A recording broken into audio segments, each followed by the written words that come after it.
Hey everybody, what's up? Welcome to episode number 108 of the White Knuckle Podcast, powered by Ozonics.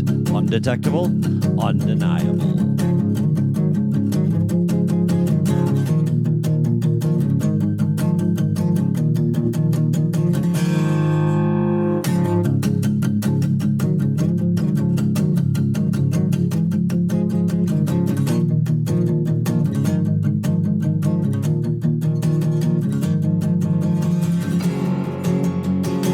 Hey, what's up, everybody? Welcome back to the White Knuckle Podcast. Today, I am joined by Les Welch, and Les is a guy that I've gotten to know by following him on social media, and from everything that I've seen, Les has been chasing whitetails and small game in Wisconsin for a number of years. And Les, welcome to the show. First of all, would it be fair to say that you've sort of transitioned to a certain extent over to Western big game hunting? Hey, thanks for having me. Yeah, you're spot on. I've been doing this here in Wisconsin for, give or take, 40 years. I've been following my dad around, and I've transitioned out west since about 2007 pretty heavily. So obviously our favorite time of the year for Western is coming up here real shortly in September. Yeah, it creeps up on you awful quick, doesn't it? You're a triathlete. I remember that from talking to you at the rendezvous last year here in Wisconsin at the Aldo Leopold Center here in Portage. And you're a triathlete. You're also a personal trainer and fitness nutrition coach, aren't you? Yes, sir. Yeah, that's kind of a long journey that also started back in mid-2000, actually late 2000. And I was just way overweight. And one day a light bulb just clicked when I got on the scale, and I've transitioned from being that out-of-shape fat kid that never did sports in school at all to triathlon, fitness, nutrition coaching, personal training, hunt training. You name it, really. Now it's all blends into one aspect, if you ask me. Right. Well, that's one of the reasons that I wanted to have you on the show is to talk about hunt training. You know, it seems like the cool thing to do to be, I guess, not necessarily the cool thing to do, but it seems like it's getting more and more popular. Let's say that with folks to do things like, fit for the hunt and all the different things. Good Lord, I see Dana Monroe posting stuff all the time. I'm not sure if what exactly all happens on a weekend for any of you folks that are at, whether it's the Total Archery Challenge or whatever the case.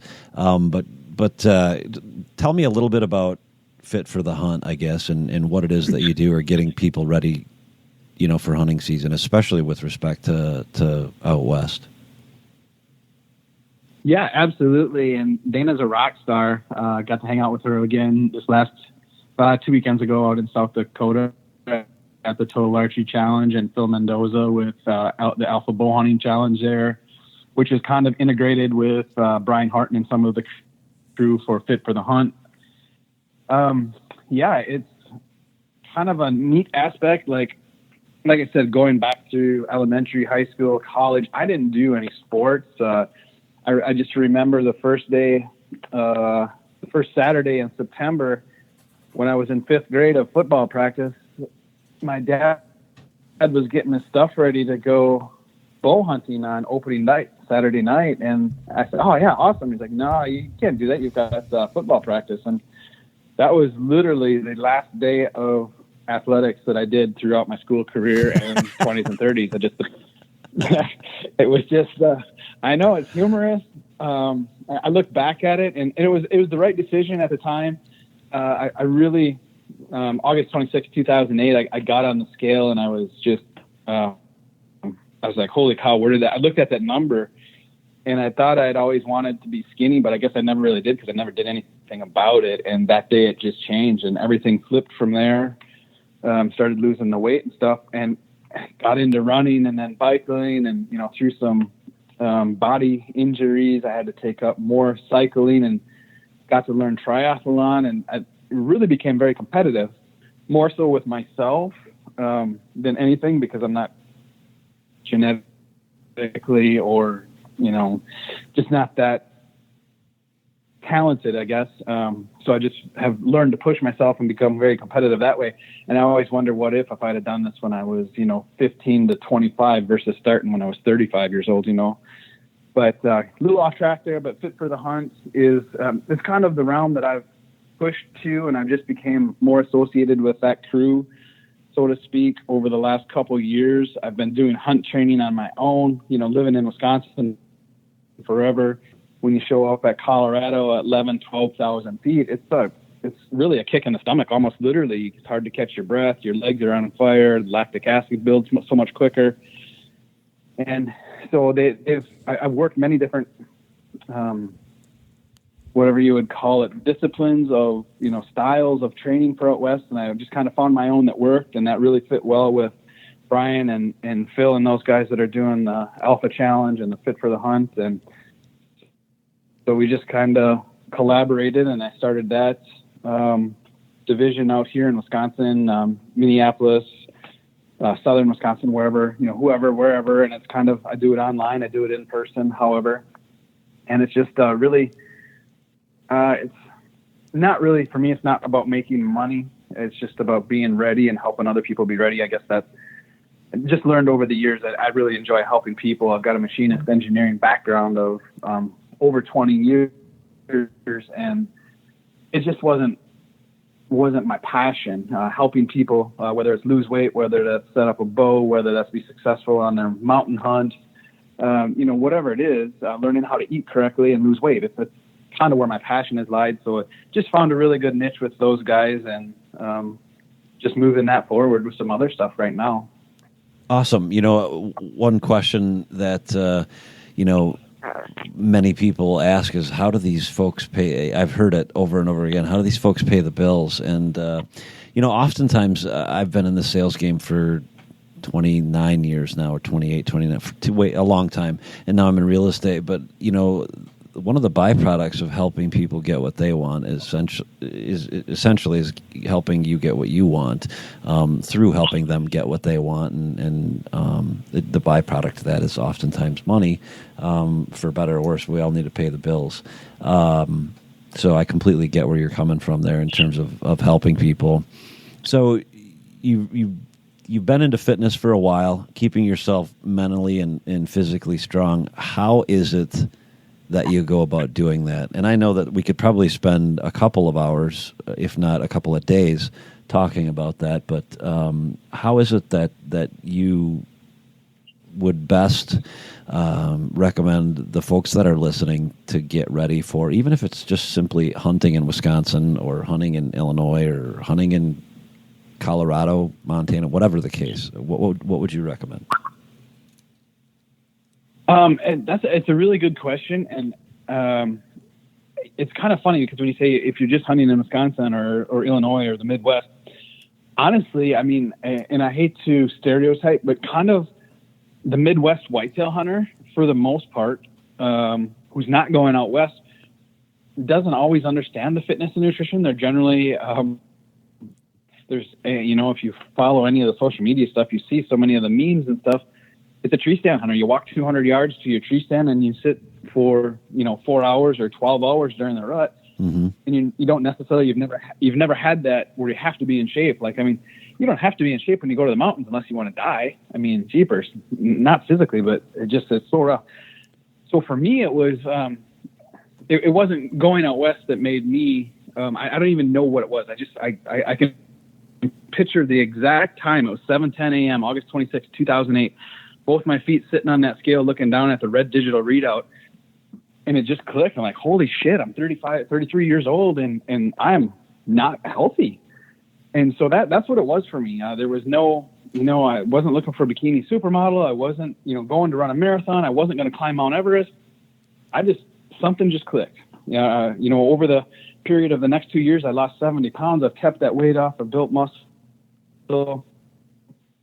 And to be honest, it's not hard. It's a very easy thing to do if you have the desire to do it. Right. I guess the hardest part has been not getting bored. For a while I was running. For the first few years, I was running 60 or 70, miles a week. That passed the time, that burned the calories. And then knee surgeries didn't allow running anymore, so I picked up cycling and really quickly transitioned into triathlon. And I've done numerous Ironmans over the last 5-6 years. And so when you're biking 5,000 miles a summer in Wisconsin, you got 4 or 5 good months of biking, and you're putting on that kind of mileage, and then you're swimming. It just gets really repetitive, and it gets, I don't want to say boring, but it's not real exciting sometimes. So trying to find like-minded people which fit for the hunt has really definitely done. And changing up workouts. I'm doing a lot of pack-weighted workouts now, not 80 or 60 or 70 pounds all the time. You don't need that. You need to throw 30 or 40 pounds in a pack and go climb stairs, bleachers, the local park, Rib Mountain, something like that. Just keeping it changed up and really finding like-minded people to associate with and work out with is really helpful. And honestly, maybe a little bit not what you're asking, but I tell, like I said, I've been training clients for 10 years now. I'll tell 100% of my clients, if you're only going to do one of the 2 things that you need to do to lose weight or be healthy, that is learn to eat healthy and then work out. I never, ever want to see you at the gym. Go learn how to cook in your kitchen. Go learn how to grocery shop at the grocery store. 80% of what you need to be doing to be healthy and lose weight is done mentally in your kitchen, in your grocery shopping habits, and learning how and when to eat. 20% of it's through fitness. So that pizza that my brother and I got last night at 9:00 after we were done fishing was probably a bad choice. God, it tasted so good though, right? No, it. Oh gosh. Go ahead. And then it's funny. I've done numerous fitness nutrition classes, and just trying to. My motto when I started out 10 years ago on my business card, all my name and information on the front and on the back of it, I still got some of those cards somewhere, are the words, "You cannot out-train a bad diet." I can go and literally ride 100 miles in 5 hours, and that's gonna burn me 3,000 calories. Okay, that's a pretty good day. That's about, give or take, about 12 ounces of fat that I burned. Mm-hmm. If you go to Pizza Hut and order a large deep dish meat lovers pizza, you cut it into 8 squares. Just take a random guess. How many calories do you think are in one of those pieces of pizza? Just the pizza. Oh my gosh, I have no clue. In the whole pizza? 600. Oh my gosh. No. In one piece, there's 600 calories. So in that whole piece of pizza, you're at around just under 5,000 calories. You throw in your couple of beers, a salad, some cheese breadsticks, whatever. You just wasted a 100-mile bike ride for your 4 pieces of pizza and a beer. Ouch. Well, this isn't any fun. I don't want to talk about this anymore. Oh gosh, that's funny. One thing that you said that really caught my attention, and I think it's not talked about often enough, and I've heard you reference it, so I think you probably get it. And that's like-minded people. One of the things that I noticed in joining a CrossFit gym and probably getting in the best, no, not probably, definitely getting in the best shape of my life now 3 years ago, was being with like-minded people. And like-minded people are just simply people that are going to share the same interests that you have, not that they like to go to the same movies or listen to the same music, but they're interested in fitness and health overall, and they're there to push you. And the other thing that I think that's not talked about often enough with respect to like-minded people is they help you be accountable, I think. Would you agree with that? Totally 100%. You hit exactly everything that there is. My whole circle of friends has changed, and that's not necessarily, a good or a bad thing. It's just, it is what it is, because I don't go, it's not going to Pizza Hut 5 nights a week like you said, or whatever it is. I'm with like-minded people for the most part. Yeah, I'll still go out. Total Archery Challenge coming up in Utah, Rocky Mountain Elk Foundation here in a couple of weekends is going to be phenomenal. It's going to be 10,000 people. For the most part, pretty like-minded, but yeah, I'm sure there's going to be some beer drank and probably some brats ate and stuff like that. That's not typical, but yes, absolutely. Finding somebody who will push you to be accountable on your pack hike or for your workout, or even going out shooting your bow, cooking right, eating right, 100%, you're dead on. Yeah, one of the things that kept me getting up at 4:00 in the morning and heading to the CrossFit gym was just that, like, I'm going to let these people down. Like a lot of things, once I got there, it was fine. You just don't, you're not always in that frame of mind, especially at 4:00 in the morning. And if 4:00 in the morning is not your thing, and you can go later, then go later. But by all means, the people that you're doing it with are, in my opinion, that's a huge part of it.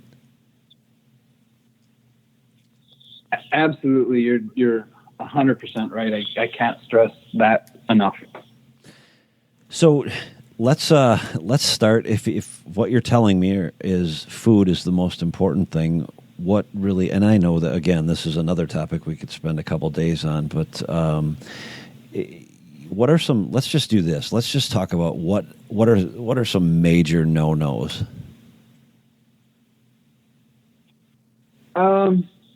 The best exercise you can do is push yourself away from the table.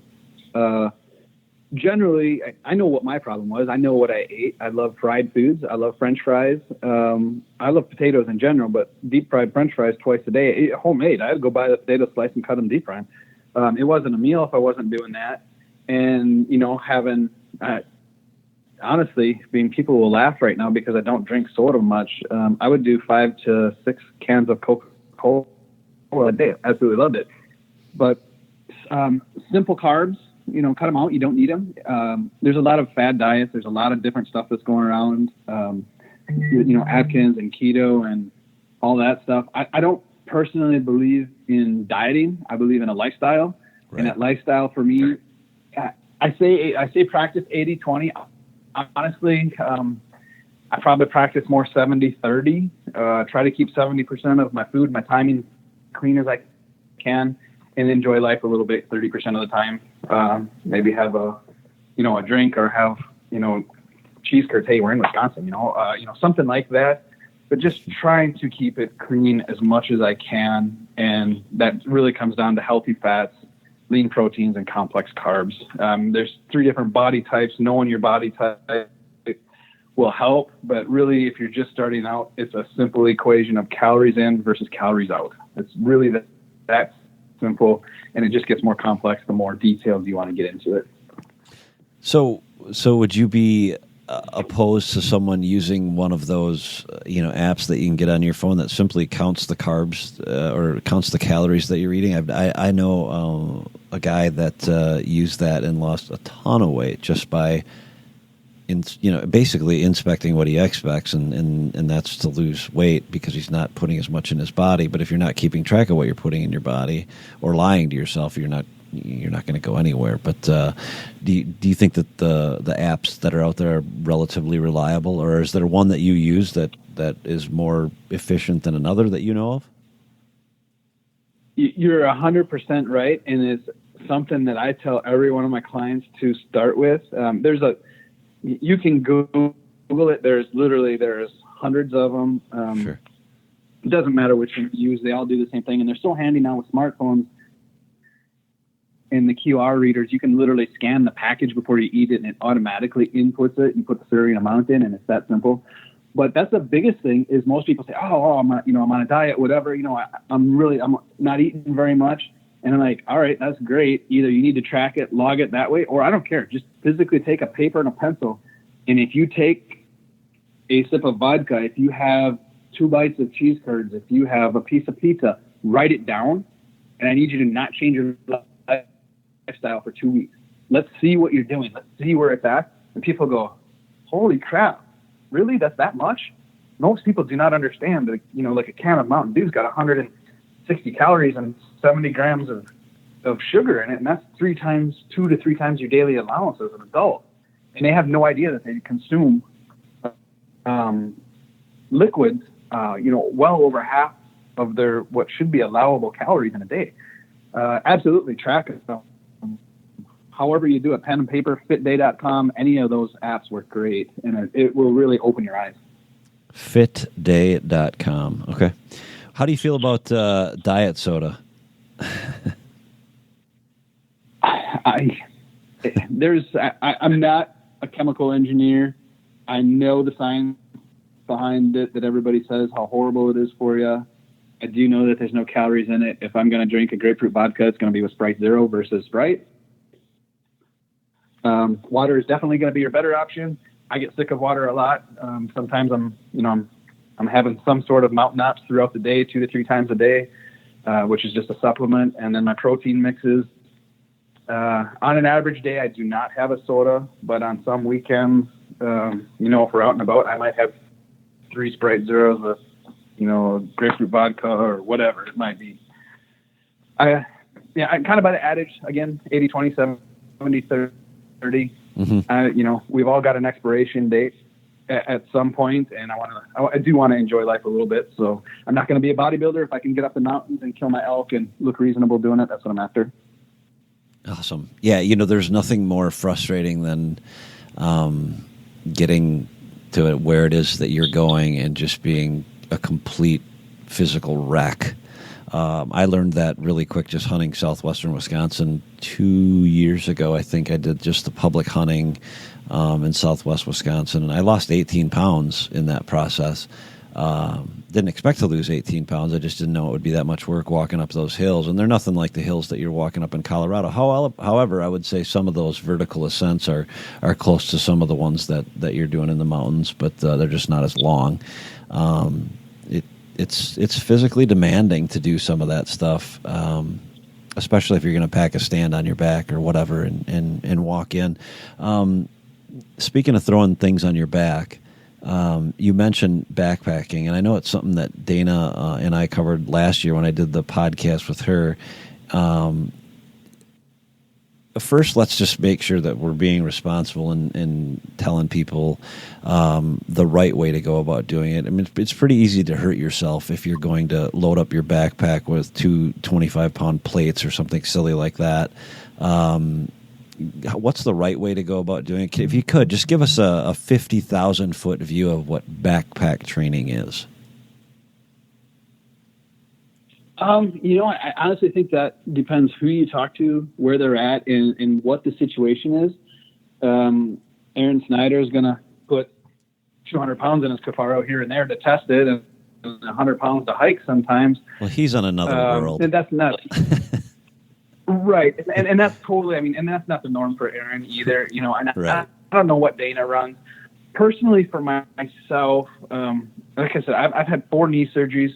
Literally, both hips need to be replaced. One of them right now is it's painful just as I stand here or sit.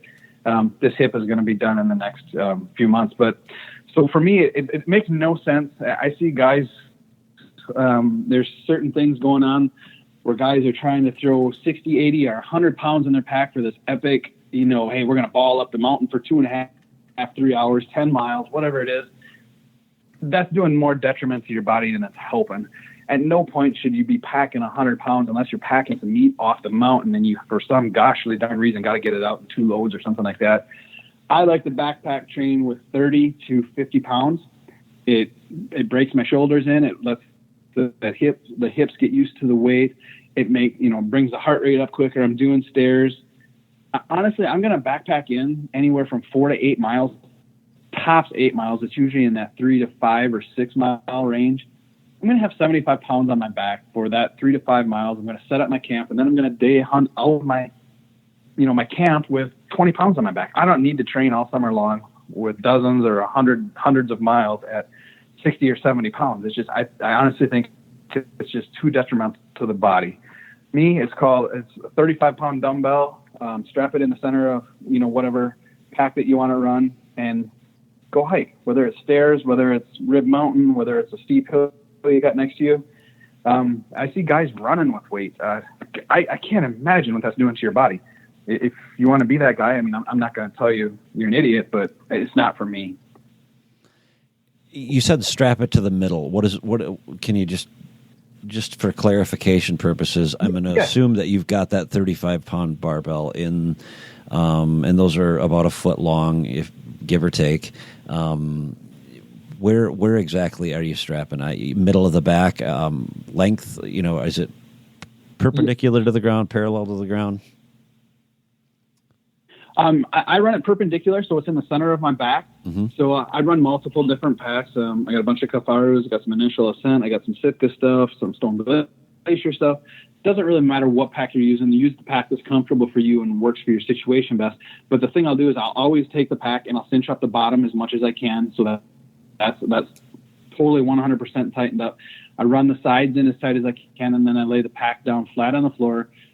Put that dumbbell so it's in the center of your back, as tight as your back that you can get it, and then I'll strap it into the pack that way. Tighten it all up, throw it on my waist, and I'll probably usually throw a Yeti bottle in the side holder, fill it up with some water, and go hike. That way I don't ever have to take the pack off. I got water accessible. I'll use a water bladder sometimes as well. But just keeping it tight to the center of your back, just easiest on your body. Sure. What's a good way that you see, not a good way, but what is a common way that you see people hurting themselves? Too much weight, too long, and just going too hard when they're fresh. I literally don't. I always laugh. I get it, but when draws start coming out, May, June, people start finding out they do tags. They're all excited. Oh, right. It's time to start training for the mountain. And it's humorous to me, but I get it at a certain level. But I train year round. I could literally, I haven't done a pack hike for 10 days. I could literally strap the 75-pound pack on my back, go in my 6 miles, set up camp, and be totally fine. 100.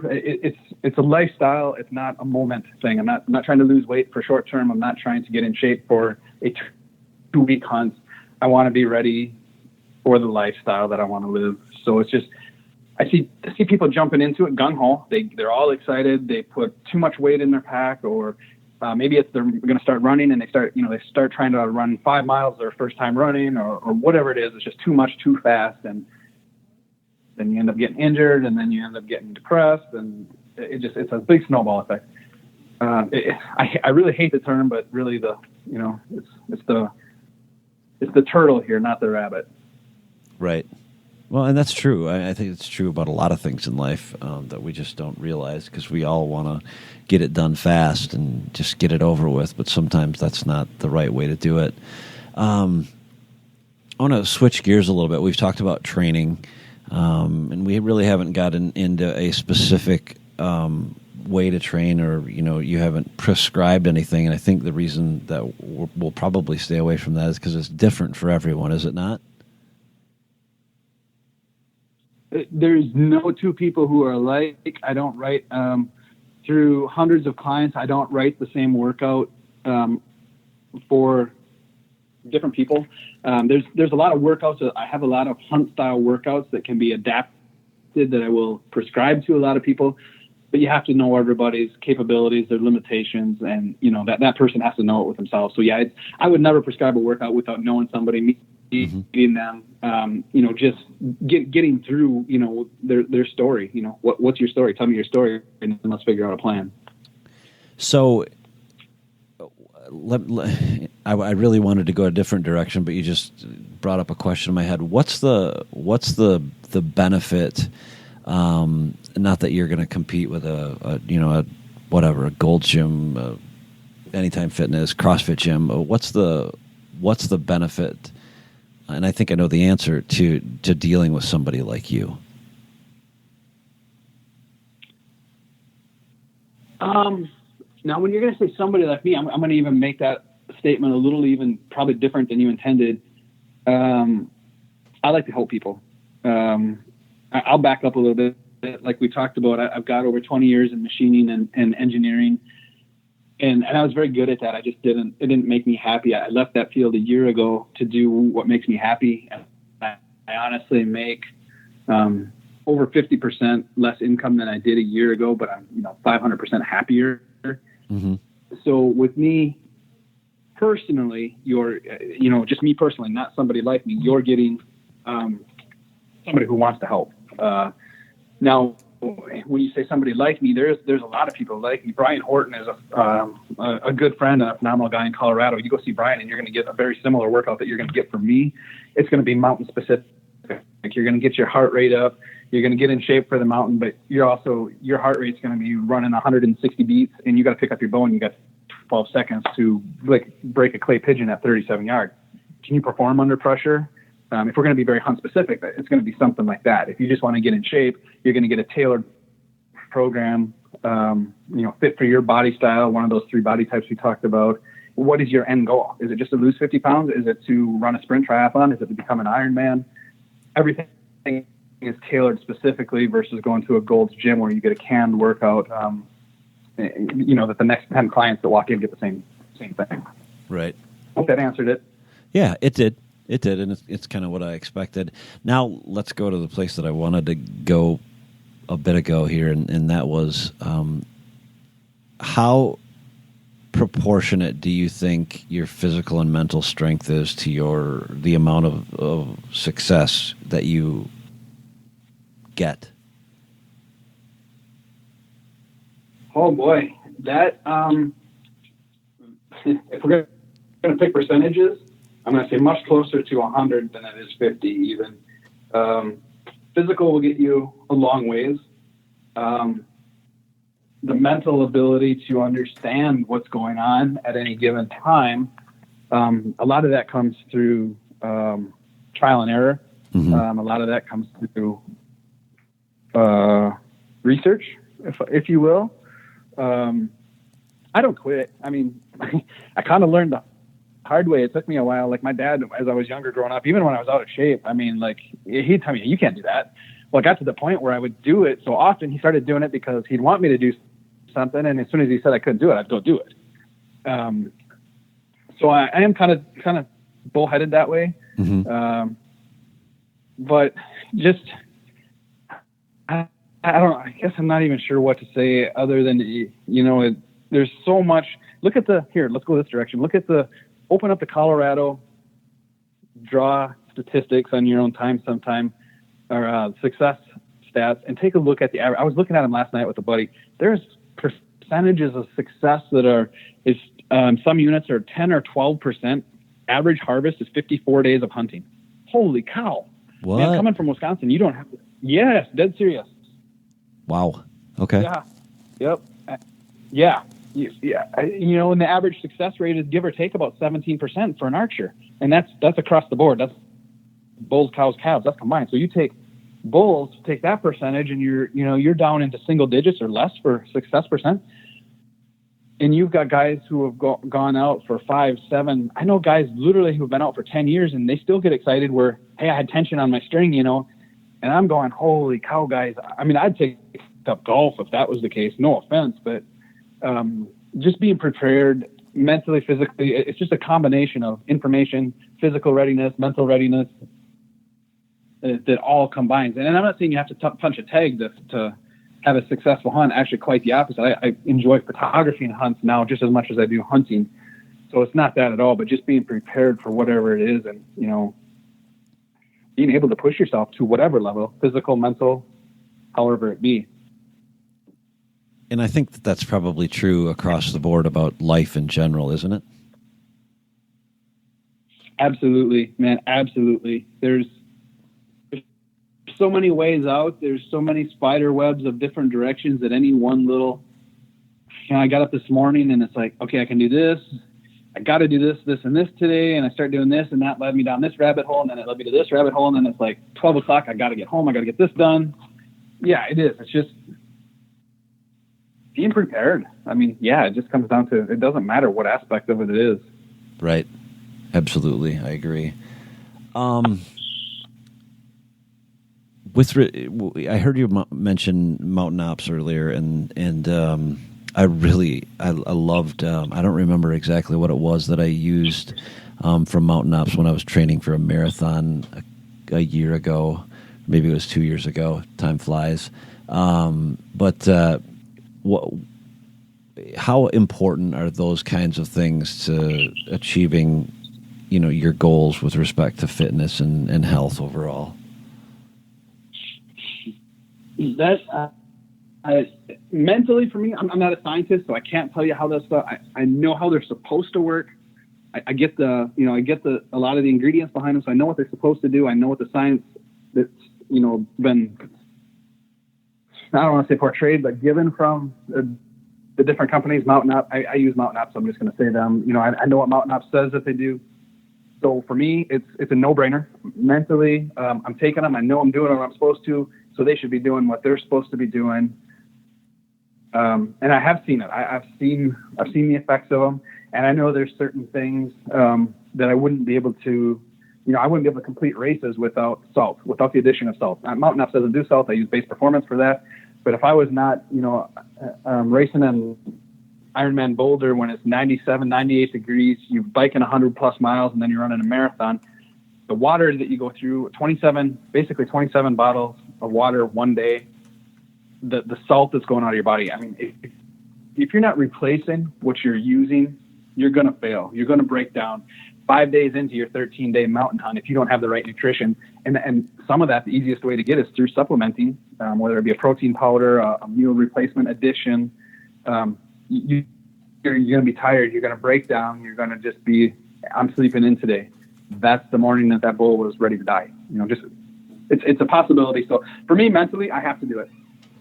Physically, I know that I need to do it. I don't know if I need to do it more, if I should be doing it less. I know I'm at a place where everything works for me, so I ride with it. Right. So I've got to ask the question that's been burning in my mind for a long time. You're a Wisconsin guy that obviously loves the West. Whitetails or elk? September elk, November whitetail. Oh, that was the easy way out, brother. 2 years ago, I would have picked elk in a heartbeat. But I've been really fortunate over the last 10 years. I've spent 2 to 4 weeks of September timeframe, which is the elk rut, as you know, being able to listen to them, chase them, and I love it, man. Like I don't know if I could do one or the other. Like if I had to pick, there's really nothing like October 28th to November 7th, sitting in the tree stand. The leaves are crunchy. It's a 28-degree morning, and hearing that of that buck that's moving. I don't know. I'm standing here, and I'm looking at 1,000 inches of whitetail antler and a few hundred inches of elk, and I don't know what I'd do, man. I couldn't give up elk hunting, and I think I've shot enough monster whitetails that I could walk away and go finish with elk, probably. Nice. Are obviously the majority of your hunting out west is, if not all of the hunting you do out west, is public land, correct? So I've been very, very fortunate. Like I said, my dad started me when I was 3 years old. I've been, ice fishing at 3, and I've been trailing along. I got, 5 years old, sitting on one of his 165-inch whitetails when I was 6 years old in Bayfield County in 2 feet of snow. I have done 99.8% of my land, my hunting has been on public land. I don't pay to hunt. I've done a couple of Canadian bear hunts, just, the way it is. That's what you do. You pay for that hunt. But otherwise, I have DIY, public land. I do the research. I do the tag research and the drawings.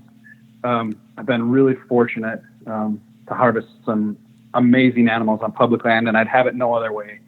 I applied for a Kansas tag this year. I shot a nice mature buck in Kansas on public land last year, and I just met some guys and got to be buddies, and they invited me down to hunt some private land with them and for this fall. And I'm not kidding you, it was a 3-week decision. I went back and forth because it's in a different unit than my public land is. Should I go hunt this, this private land? I mean, it'd be fun to hunt with my buddies, and they've got some get-here bucks on this land, but it's just not my style. I struggled with it. It's been yeah, it's just been fun. I love public land hunting. I love the DIY. I love going into an area that I've never been in. What's over the next ravine, what's over the next mountaintop, exploring. Sometimes I think I was born a couple hundred years too late. I was a great explorer. I think we could both agree on that.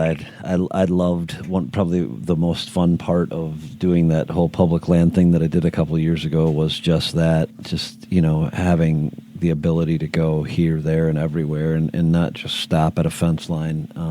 Obviously, you have to stop if there's a fence line, but there's not as many. Let's put it that way. And there's something that's pretty awesome about that experience. I would encourage anybody to do it. It was really hard for me to, get on the lease that I've now got down in Southwest Wisconsin.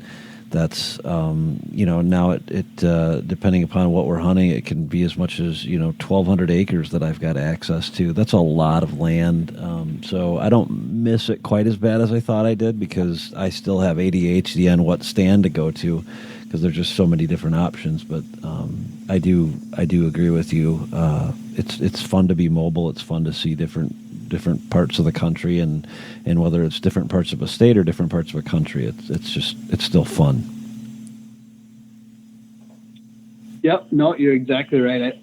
I think a lot of the adventure, the excitement of these hunts is the unknown. There's only a couple of, I've been elk hunting for 10 years now, and there's only a couple of units that I've repeat hunted. I love new opportunity, so I either elk hunt basically with my son, who is now 16, or a buddy who just retired from over in the Minneapolis area. And if map reading is really critical when you're not familiar with an area, especially when you're living in Wisconsin and you're trying to go out west and hunt. There's boots on the ground sometimes, but usually we're going into a unit blind. It's amazing. We like new units. We like the new exploration, and you don't get complacent. I really honestly think, guys who go back to an area because they know it, yes, if they're willing to put forth the effort and keep learning, it is very beneficial.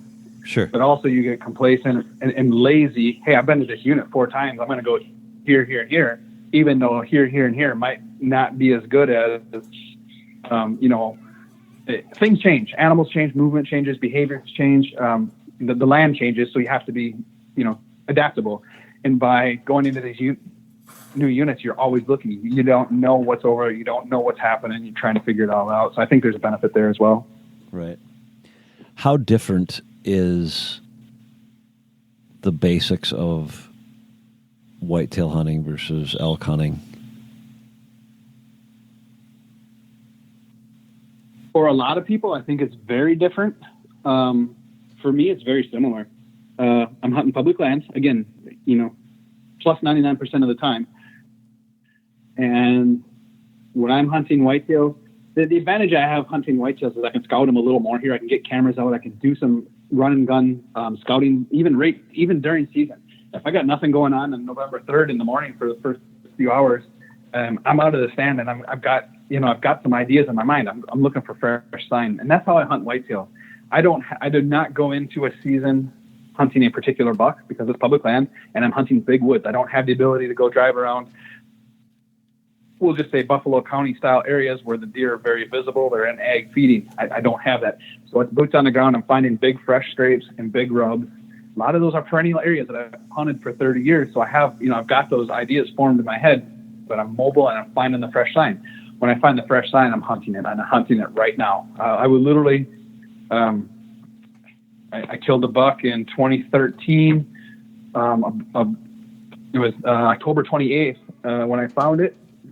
Just found a massive 7-foot scrape, and just in succession, there was like 4 or 5 more of those scrapes and 2 big rubs. And I'm like, that's no 2-year-old making that. I need to hunt it. But I found it at, an hour before dark. I went out of there, went in there the next morning, and ended up killing a booner 3 hours into the sit. So for me, they parallel a lot. I'm looking for fresh sign, and I call a lot. Whitetails, I call. I've just had very good luck calling whitetails. And so that's how I do it. And that's how I love to hunt elk the same way. Corey Jacobson says it best. I've heard him say it in numerous podcasts on his Elk 101 University as well. he could go and sit a water hole. He could go and sit a wallow. He could go and sit a food source and kill elk and maybe kill some bigger elk. But that day he's hunting the elk that wants to die at that particular moment. That's my exact mantra. I hunt elk like I hunt turkeys. I'm mobile. I'm calling constantly, and I'm moving. My first day solo in New Mexico 2 years ago, I put on about 19 miles. It was an all-day grind, daylight to dark. Never heard an elk, never saw an elk track. But that's what I'm after, looking for that one bull elk that wants to play. Nice. I can identify with that. I got the privilege of going out with some folks this spring that hunted turkeys completely differently than I ever had, and it's basically what you described. I mean, they'll sit down and call to them, and if they don't come in, they're just going to go kill them or spook them, one of the two. It was just a ton of fun, so I can relate to that 100%. Well, hey, I've taken 50 plus minutes of your time, and we've kind of covered a whole bunch of things and touched on them. Before we let you go, what's the easiest way people can get a hold of you if they want to find out more about the services you provide? I tell everyone this. If you see me and you need something, ask me for my email or my phone number. I'll gladly give it to you. I'm a night person. A lot of times I had this crazy things going on last night. I was up until 3 o'clock this morning. Literally, if I'm up at 2 a.m. and I see your text come through, I'll answer it. If I'm not up, I'll answer it when I get up the next day. Call me, text me, email me, Instagram, Facebook, or just under my name. I've got some things coming up really soon, real soon. I've actually got some content already done. We're just waiting to launch YouTube channel. The YouTube channel is there. I have zero content on it yet. When I'm ready here in the next couple weeks, there's going to be some stuff coming up. That's just, again, under my name. It'll be like Les Welch Outdoors or something like that. And got a pretty, got some really neat stuff happening with some gear coming up that it'll be really fun. It'll be really informational, short clips that they can learn from. But I tell anybody, if I can help, I'll gladly help. Give me a call. Stop in at any of the trade shows, any of the Total Archery challenges. I mean, if you see me, feel free. Come up, say hi. I can talk gear, I can talk hunting, I can talk whatever, nutrition, fitness, all day long. It's a blast. So yeah, please just say hi. Are you going to be in Big Sky? I actually leave 1 week from this morning. I land in Salt Lake City. I'm going to be there for the Utah shoot. I'm going to road trip up to Montana, do some fishing and some content over 4 days, and I'll be in Big Sky for about a week, and then fly back home. So I got like about a 2 week swing out there. Can't wait. Well, there you have it. My conversation with Mr. Les Welch. And Les, thanks for taking the time to do the show with us. It was eye-opening in some cases. I think I will probably never forget your line about the best exercise that you can do to lose weight is to push yourself away from the table. And there's a lot of truth in that statement. If anybody wants to check Les out, look in the show notes for a way to get a hold of him. If you're out at the Total Archery Challenge this week out in Big Sky, Montana, he should be out there. My plan is to be out there as well. So with that, I'll begin to close out the show. If you haven't heard, Ozonics launched a brand new unit this week. It's called the Orion. If you haven't seen it, go to their website, www.ozonicshunting.com, and you can order one there. You can look at it, check out what is new with everything that is Ozonics. Thanks for listening. Jason out.